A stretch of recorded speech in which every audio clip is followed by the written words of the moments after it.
As you could tell by the title of this video, we are talking things that we have to leave in 2020. Now, this is a blog post that will be coming out next week, so be on the lookout for that at the nourishwithemily.com. But we're going to get you a little preview here, and we're going to talk through some of these things because it's super important. So what are some of the things that we're going to be leaving in 2020? Well, this is my list. It is not exhaustive, but the three things that really triggered me this past year that we just need to leave it. So number one, cauliflower everything. Cauliflower chicken, cauliflower pizza, cauliflower rice, cauliflower drinks and sauces and everything cauliflower. This needs to so desperately stay in 2020. And you want to know why? Because it's telling you we have to fear carbs, that you can't have regular rice or else you're going to get fat and you're going to gain weight. Not true at all. Cauliflower has zero nutritional value. It's not even beneficial. There's nothing really crazy in there to help make you healthier. There's no fiber in there. There's no vitamins or minerals. It's a white vegetable. There is no variety. There's very little antioxidants, very little vegetables in there, or vitamins in there. We need to eat the regular food to get those nutrients that we need. We need to have the regular rice to get the fiber that's in there, to get a little bit of that protein, to get some good carbohydrates. Rice is a whole grain. Stop fearing it and switching it out with cauliflower. Also, cauliflower makes things taste not very good. I'm not the biggest fan of a cauliflower pizza crust because that aftertaste. Also, let me tell you, I tried those cauliflower Cheez-Its that Aldi has. Disgusting. Do not waste your time unless you want that lingering, gross, fermented taste in your mouth. It is not worth it. We have to leave that cauliflower crap behind because it goes hand in hand in another training that I did recently. You justify it because it's just considered healthy, that you can have more of it. So let's talk about this. You will see on the menu French fries or sweet potato fries.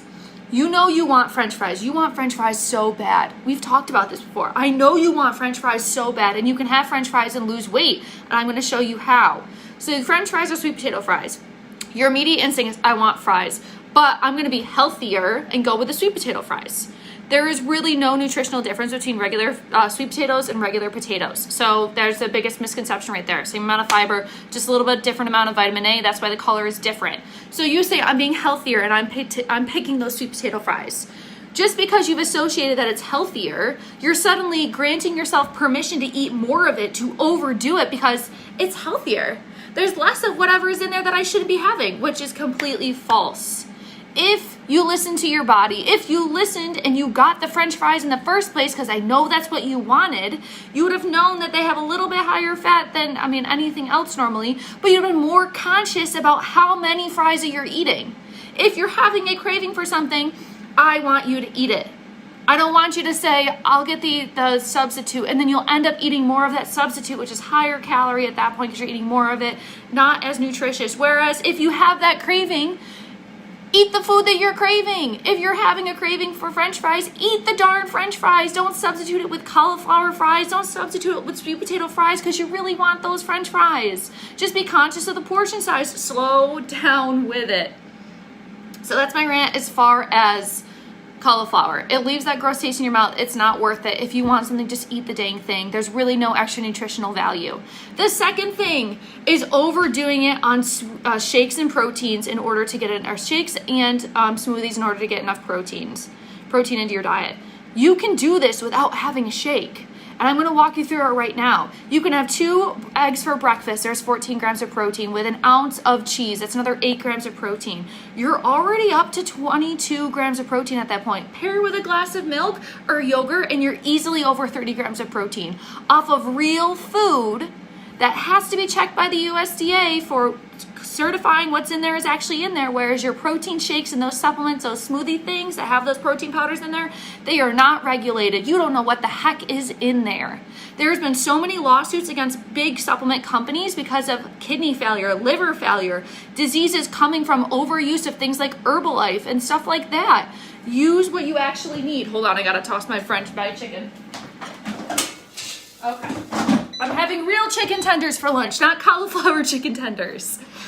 So if you want something, have the real thing. The shakes and the proteins are good in a pinch, but do not rely on them. You can have a sandwich with 3 slices of deli meat and you've already got 21 grams of protein.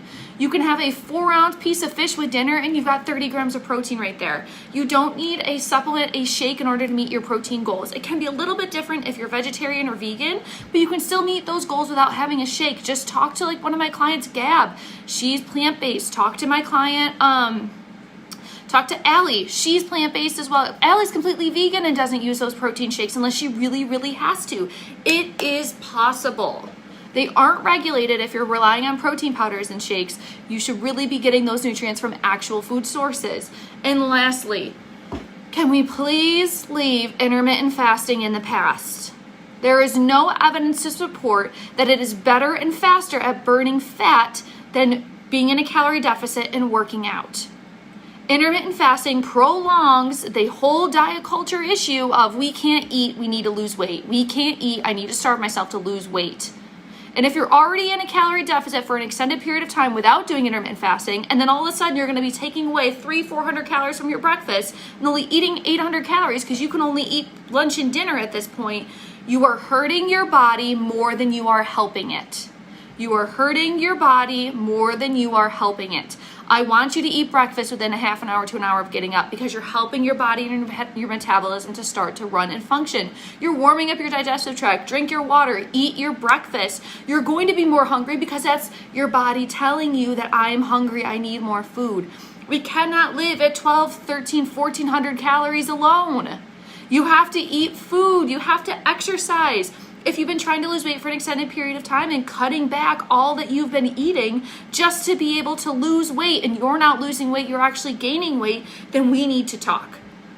I've seen way too many women recently that cut back to extremes, less than 1,000 calories a day, sometimes not even realizing it, and they're not losing weight. It's because they're hurting their body more than they're doing damage. Their metabolism has to change. Their body has to make adaptations. It has to cut corners. We know we shouldn't be cutting corners on things, especially with our work. So why do we cut corners with our health and our nutrition? We shouldn't be, right? If you're right, if we're saying yes, give me a thumbs up down in the comments below. We cannot cut corners with ourselves and our nutrition. We have to start eating more. So those are the 3 things that I'm leaving behind in 2020, and I encourage you to as well. Stop feeding into the cauliflower everything. Stop feeding into I need to have a protein shake all the time, and my protein shakes are breakfast and smoothies, whatever it is, and stop doing intermittent fasting. Your body wants food to function. You need to eat.